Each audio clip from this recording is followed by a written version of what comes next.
If I burn down every religious scriptures today, and if I burn down every science book today, after 3000 years, सारी की सारी science की book exactly same वापस आ जाएंगी और सारी के सारे रिलीजियस स्क्रिप्चर्स अलग होंगे and leave the humanity back to 4000 years ago. And अगर हम वापस 4000 साल के बाद आएंगे, in science exactly the same thing would be created exactly as they are. Always reach there. You will end up jumping to the theory of gravity which will be same.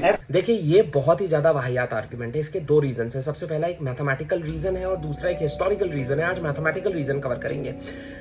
जब ये example लेते हैं gravity का, ये कौन सी gravity की बात कर रहे हैं? ये न्यूटोनियन ग्रेविटी की बात कर रहे हैं या आइंस्टाइनियन ग्रेविटी की बात कर रहे हैं? क्योंकि जो सबसे ज्यादा प्लॉजिबल मानी जाती है, जो ज्यादा फिनोमेनास को एक्सप्लेन करती है, वो आइंस्टाइन की थ्योरी ऑफ ग्रेविटी है, जनरल थ्योरी ऑफ रिलेटिविटी हम जिसे कहते हैं। अब वो तो एक मैथमेटिकल टूल यूज करती है, रेमेनियन ज्योमेट्री का इस्तेमाल करती है वो, और जब उस पर ये मैथमेटिकल स्ट्रक्चर लगा के हम मैथमेटिकल वैलिडेशन पा लेते हैं, फिर हम उसका फिजिकल इंटरप्रिटेशन करने लगते हैं। क्या है फिजिकल इंटरप्रिटेशन?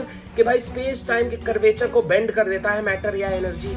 अरे टाइम का कर्वेचर क्या होता है? क्या टाइम के कर्वेचर को फिजिकली एक्सपीरियंस किया जा सकता है? नहीं किया जा सकता है। ये बस एक इंटरप्रिटेशन है।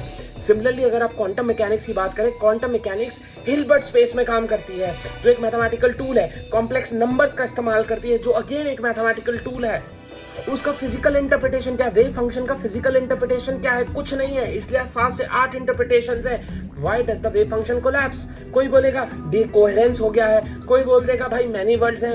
एक्चुअली कुछ कोलैप्स जैसा है ही नहीं, बहुत सारे वर्ल्ड्स में डिफरेंट मैनिफेस्टेशंस क्रिएट हो रहे हैं। हम एक वर्ल्ड में है, इसलिए हमें एक दिख रहा है। अगर आप ये कह रहे हैं कि मैं सारी साइंस की किताबें बर्न कर देता हूँ और 500 साल बाद यही स्टेट ऑफ अफेयर्स होगा, ऐसा नहीं है। Because mathematical tools are discovered. ऐसा नहीं था कभी कि हिल्बर्ट स्पेस नहीं थी, हमेशा से थी।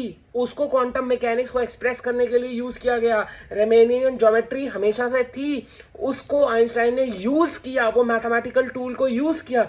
कल के दिन कुछ और मैथमेटिकल टूल निकल गया तो ग्रेविटी का इंटरप्रिटेशन ही बदल जाएगा, जैसे आज हम ग्रेविटी को समझते हैं।